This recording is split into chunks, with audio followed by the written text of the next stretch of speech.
Assalamualaikum warahmatullahi wabarakatuh.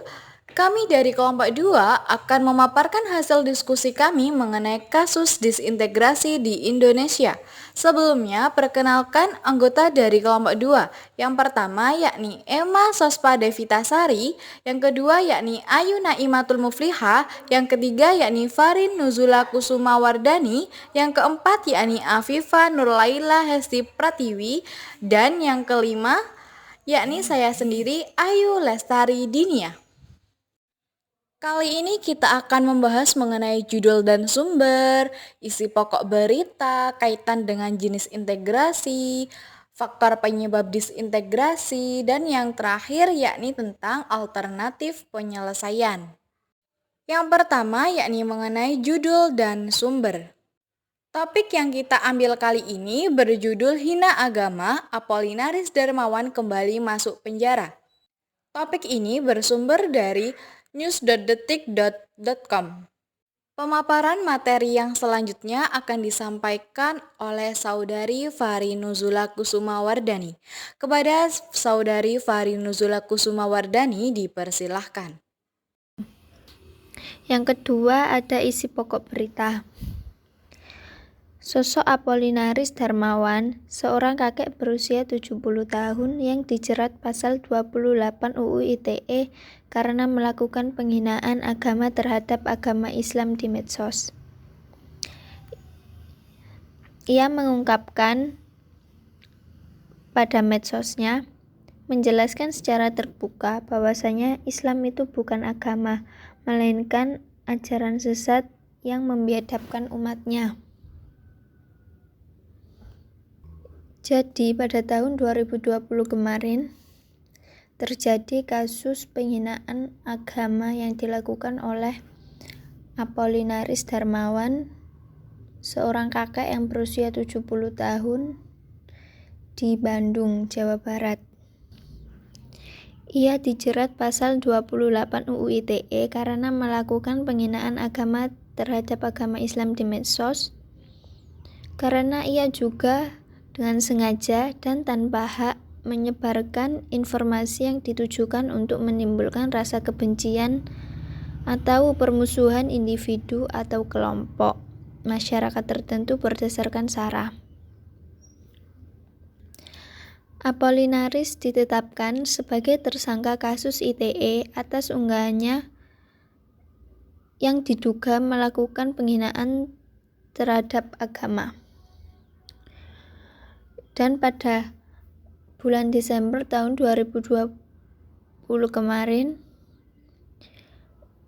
Apolinaris telah divonis bersalah dan dihukum 5 tahun penjara. Selain hukuman penjara itu, ia juga dikenakan hukuman berupa denda 800 juta dengan ketentuan bila tidak dibayar akan diganti 3 bulan kurungan. Sebelumnya, Apolinaris Darmawan ini juga pernah dijerat dengan kasus yang sama, yaitu penghinaan agama. Ketika diamankan, banyak warga sekitar rumahnya yang tidak terima, dan warga marah-marah kepada Apolinaris karena telah melecehkan agama Islam. Di sini saya akan meneruskan penjelasan dari teman saya. Kasus tersebut berkaitan dengan jenis integrasi di bidang sosial, dikarenakan pada kasus Apolinaris Darmawan, dia melakukan penghinaan atau kebencian di media sosial terhadap umat Islam. Hal ini menyangkut mengenai masalah hubungan sosial antar masyarakat, karena kasus ini dapat menjadikan perpecahan antar masyarakat pemeluk agama Islam dengan masyarakat pemeluk agama lain. Sekian dari saya. Selanjutnya akan dilanjutkan oleh teman saya. Faktor penyebab disintegrasi. Kasus yang dilakukan oleh Apolinaris Darmawan ini yaitu mengenai ujaran kebencian atau penghinaan terhadap umat Islam di media sosial dapat menyebabkan disintegrasi, karena dengan adanya cuitan-cuitan yang berisi penghinaan agama yang ditulis olehnya, dapat menggerakkan opini masyarakat yang mudah terpengaruh menjadi intoleran, dengan memicu adanya perdebatan perbedaan pendapat antar aliran agama untuk saling membuktikan siapa yang salah dan siapa yang benar.